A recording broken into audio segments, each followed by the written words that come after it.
Hello folks and welcome to the Vertigo Tea Party, and let's try Aces Wild. Aces Wild is a aerial beat 'em up, also described as a 2D Bayonetta, which actually perked me up because as many of you know, Bayonetta is one of my favorite games of all time. So let's go ahead and hop right in. It's available for $10 on the Humble Store. Let's see, there's a few options. Of course, we're going to skip the tutorial. I've done that already. There's also a boss rush, which lets you play against all of the bosses in the game, as you might imagine. I've gotten to the fourth stage, and the fourth boss kept beating me, and honestly, I kept getting really frustrated with it. So what we're going to do is, since you can get the idea of this game very quickly, I want to show you just the general stage and the boss. So we're actually going to start on stage 2, area 4, which, by the way, I really like this feature. Actually, we'll start on area 3. I really like this feature where you could jump to a stage and a section. So if you want to practice it for time attack, speed runs, whatever, I think that's a really cool feature. So anyway, let's go ahead and get started.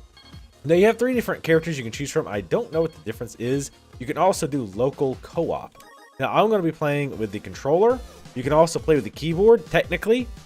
I tried it for a second and did not like it. I don't, as much of a keyboard player as I am, this game does not work well, in my opinion, or games like this in general don't work well with controllers. So that's definitely not a slight against this game. So what's going on? Obviously, obvious manic action. So the storyline, which, let's be honest, most people don't care about this. They just want to blow shit up. In a nutshell, your brother has rigged this contest against you, this fighting contest, and you are fighting to win it against all odds.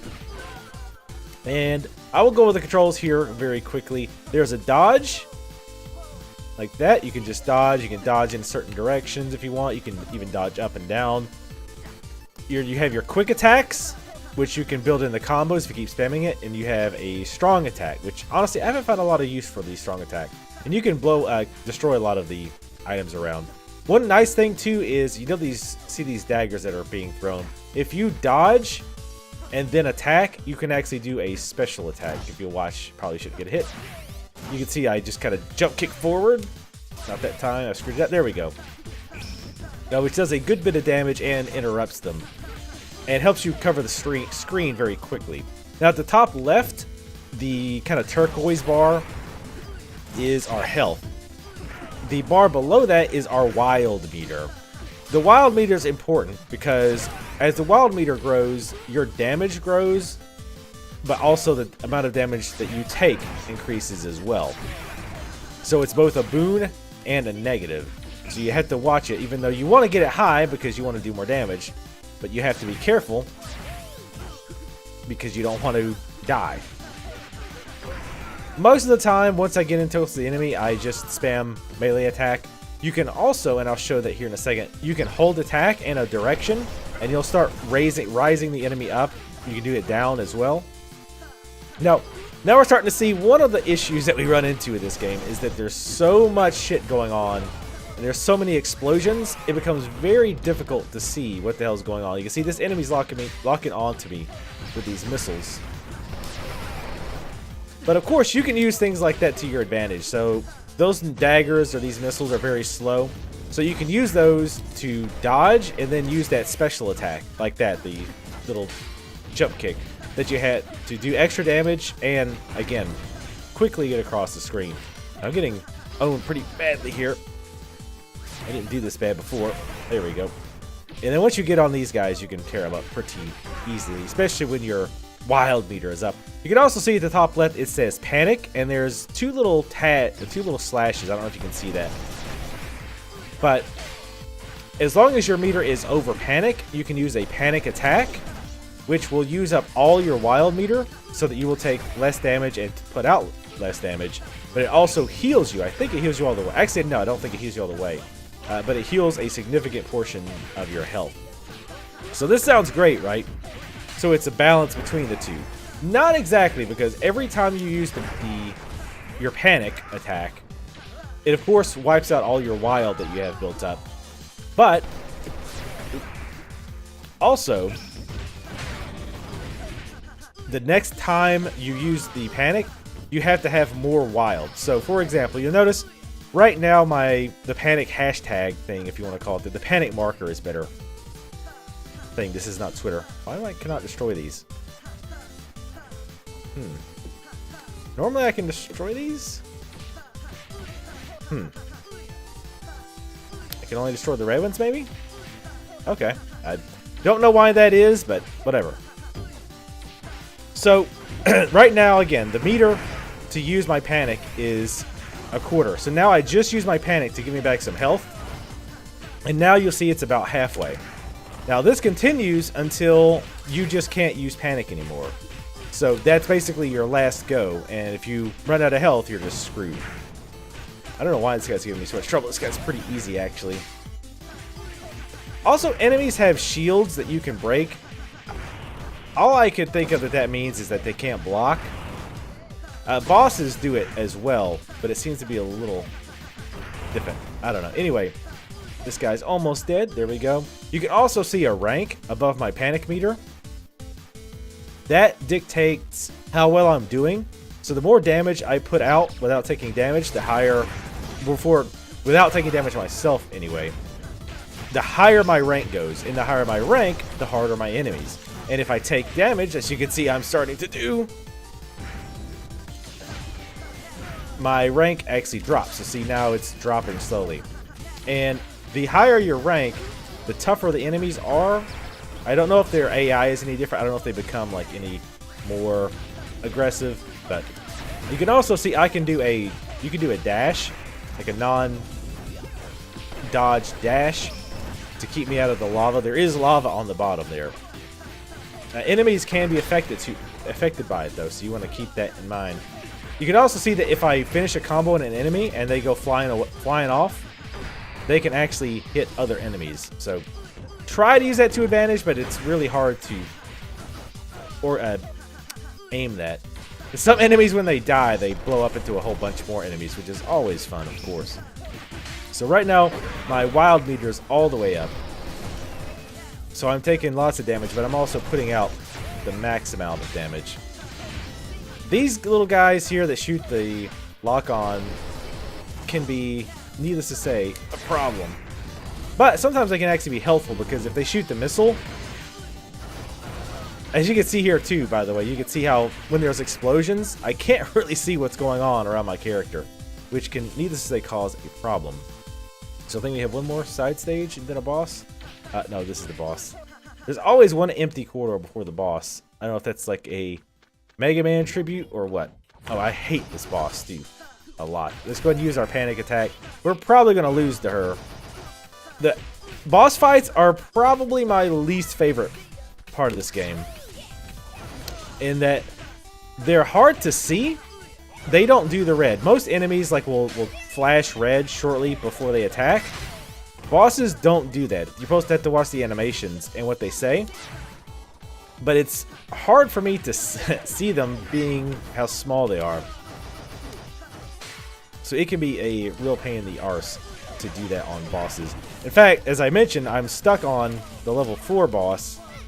Because another problem I have with the boss is they tend to have a ton of hit points. Because not only do they have their hit points, they have these shields that you seem to have to get through. You probably can't see it on YouTube unless you maximize. But when I'm hitting her, she's got like a blue bar, and now her blue bar is gone, and I can do red damage. But of course, I'm getting knocked around all over the place. Alright, we're going to have to use our panic here. That's our last panic, as you can see. And hopefully I don't lose to her. One weird bug that I've run into is that if I start the game, if I start the game and I start navigating the menus with the keyboard, and then I try to use the controller, it doesn't quite understand. Like, some buttons work, some don't, and vice versa. If I start using the controller, the keyboard doesn't quite work right. I would strongly advise playing this game with the controller. Maybe some people are fine with playing it on keyboard and mouse, but action beat 'em ups, I can't stand playing them with a keyboard. Just does not work for me.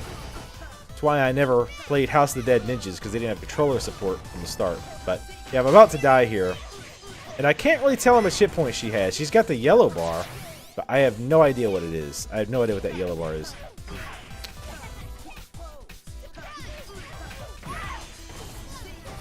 Nope. Yeah, okay. And luckily, though, when you die, you do start back at the boss. And I'll make one more attempt at her. Probably can do it now since we have our panic resets. But not a fan of the boss fights. Just because it can be so hard to tell when they're actually going to do something.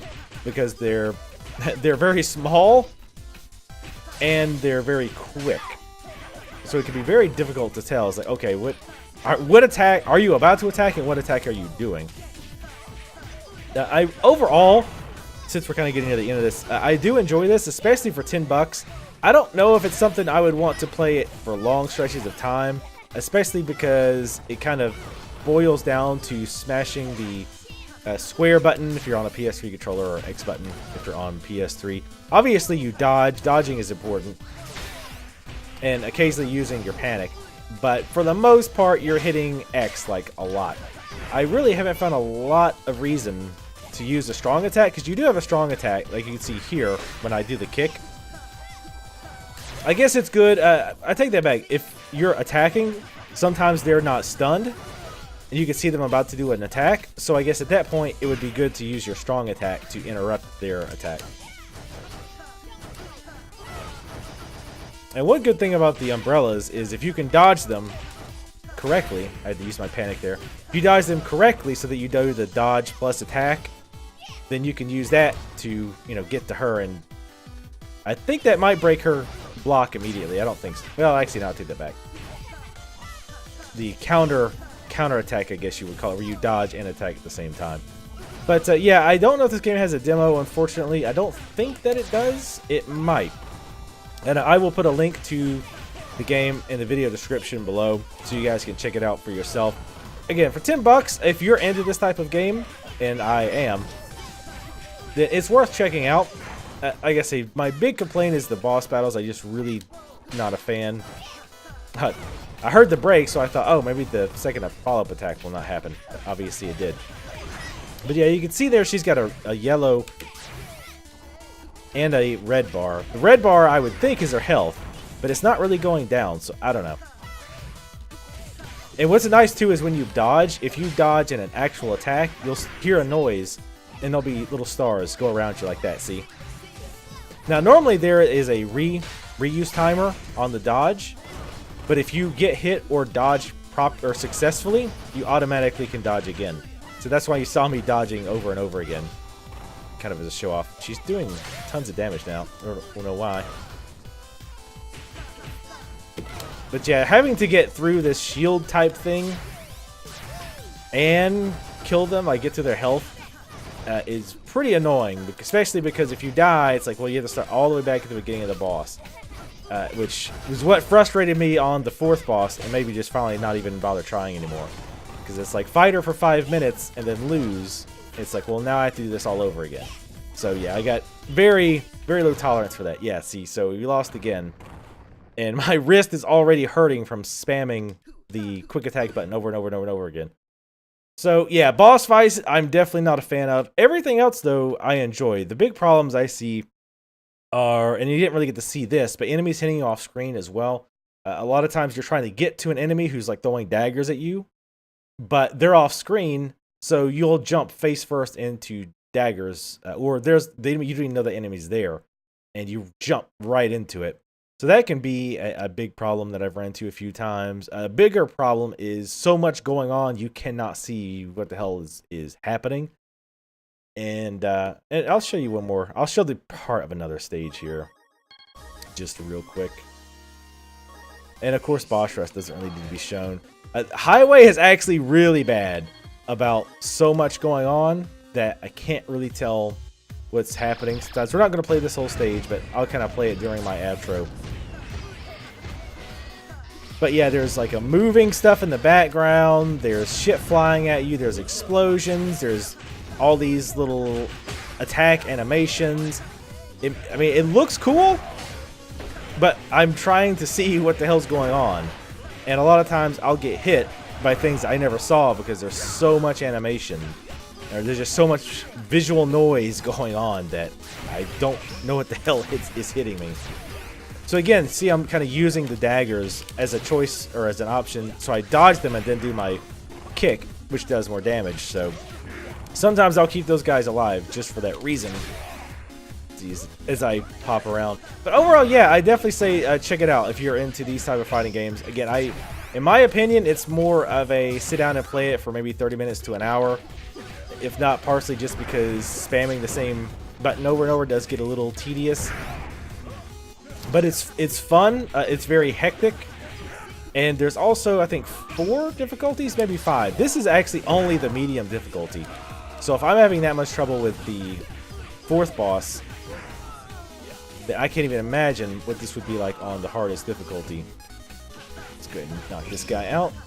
I do think this... I like this stage, though. It makes me think of Bad Dudes for the NES. I remember me and a friend playing the hell out of Bad Dudes. That awful voice that it was trying to do. I'm mad. Okay. Alright, that'll be it for today. Hope you guys enjoyed this. Let me know what you think below. Especially let me know if you pick this up. Let me know what you think. Definitely check it out. Again, the link is below. It is only $10 to buy the full game. There are 7 stages in Boss Rush, and again, it does have local co-op you can try out as well. Thank you guys for watching. Subscribe if you'd like to see more. Like my videos if you like them, and I will see you next time.